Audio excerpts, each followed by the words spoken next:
চাঁদা দিয়ে দাও, 1 লাখ 1.25 লাখ চাঁদা দাও, হিন্দুদেরকে খাতির করো।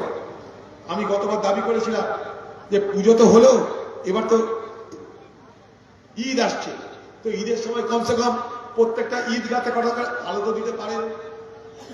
ঈদ যখন রমজান মাস চলে তখন রমজান মাসে প্রত্যেকটা বাড়িতে যাতে 24 ঘন্টা বিদ্যুৎ থাকে তার ব্যবস্থা করুন। কারণ বাড়ির মেয়েরা তাদের গোটা রাত জেগে থাকতে রান্না করতে হয়, একটু বিদ্যুতের ব্যবস্থা করুন। 24 আওয়ার সস্তায় খাবার দিন, একটা মা ক্ষতি কি আছে? রমজান মাসে অনেক বেশি খরচ হয়, ঈদগাহগুলোতে আলো আলো আলো আলো দিয়ে সাজিয়ে দিন। আপনি মণ্ডপে মণ্ডপে পুজো করার জন্য 1 লাখ 1.25 লাখ টাকা দিতে পারছেন, সামান্য ঈদগাতে একটু আলো দিতে পারছেন না? আলো দিন। দাবি করেছিলাম আমি দাবি করেছিলাম লিখিত, আমি দাবি করেছিলাম সংবাদ মাধ্যমে, খেয়াল করে দেখবেন করেছে। হিন্দুকে খাতির করতে হবে, কারণ বিজেপি হিন্দু ভোট কেড়ে নিচ্ছে। মুসলমান তো আমার পকেটে আছেই, মুসলমানের জন্য ব্যবস্থা আছে, মুসলমানের জন্য এনআরসি আছে, মুসলমানের জন্য শেয়ার আছে, ওদেরকে দিয়ে কিছু লাভ নেই।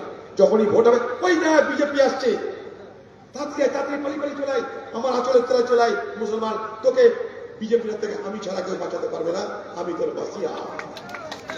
এই বাংলার মুসলমান দেখছে মমতা ব্যানার্জি মুসলমানের মাসিহা নয়, মমতা ব্যানার্জি মুসলমানের মুসিবত। হ্যাঁ, কোন যোগ্যতা কিছু দেয়নি মুসলমান সমাজকে, মিথ্যা করেছে, খালি ধাপ্পা মেরেছে, ধাপ্পা ধাপ্পা ধাপ্পা। এক ফিরাদ হাকিমকে নিয়ে বসে আছে একটাই মুসলমান। ফিরাদ হাকিমকে কলকাতার এক কর্পোরেটর ছিল, কর্পোরেশনের দাঁড়াতো সে। কোন বড় জায়গায় কোন মুসলমান আছে বাংলায়? কংগ্রেসের আমলে ছিল, পুলিশ মন্ত্রী ছিল মুসলমান, ডাক্তার মোতান হোসেন ছিল। কংগ্রেসের আমলে বিদ্যুৎ মন্ত্রী ছিল এবিএ গনি খান চৌধুরী ছিল। কংগ্রেসের আমলে এই যে আমাদের আব্দুল সাত্তার সাহেব, এই লালগোলা কৃষি মন্ত্রী ছিল না। এখন যদি দেখতে মানে গেল, এখন যে কটা মুসলমান মাথায়, তাকে প্রথম চোর বাটপার না হলে কেউ মাথায় উঠতে পারবে না। দিদির দলের উপরে উঠতে গেলে আপনাকে ভালো চোর হতে হবে, আপনাকে ভালো বাটপার হতে হবে, তারপর আপনি উপরে উঠবেন।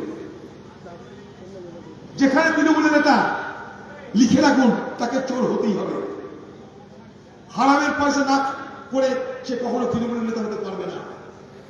এটাই একটা বাংলায় তৃণমূলের সংস্কৃতি।